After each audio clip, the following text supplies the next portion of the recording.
Hello everyone and welcome back to a new video. In this video, I'm gonna show you guys how you can turn off two-step verification on your PlayStation 5. So if you guys want to learn how to do it, just follow the steps that I'm gonna show you. As you can see guys, I'm right now on the PlayStation 5 and this is how the homepage looks like.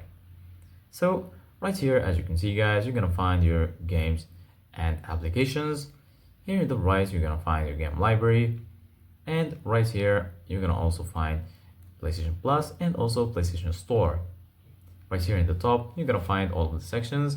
So here you're gonna find games, you're gonna find media, and here you're gonna find the search option. Here you're gonna find settings, and lastly, right here you're gonna find your profile icon. So right now, go ahead and click on settings, and then once you do that, here you're gonna find accessibility, network, users and account, family and parental control, system, and so on.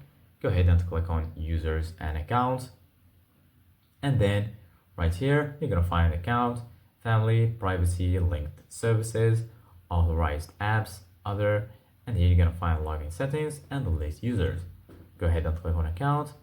And then here you're gonna find sign-in ID, security, profile, payments and subscription, address, and communication preferences. Go ahead and click on profile, and then right here you're gonna find name, online ID, profile picture, avatar, and so on. And here in security, as you can see guys, you're gonna find sign in with passkey, mobile number, and so on. Here you're gonna find two-step verification. As you can see guys, I have two-step verification on this account.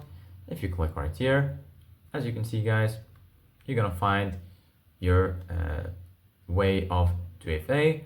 So just click right here on status and then switch it to disabled 2FA on your PlayStation 5.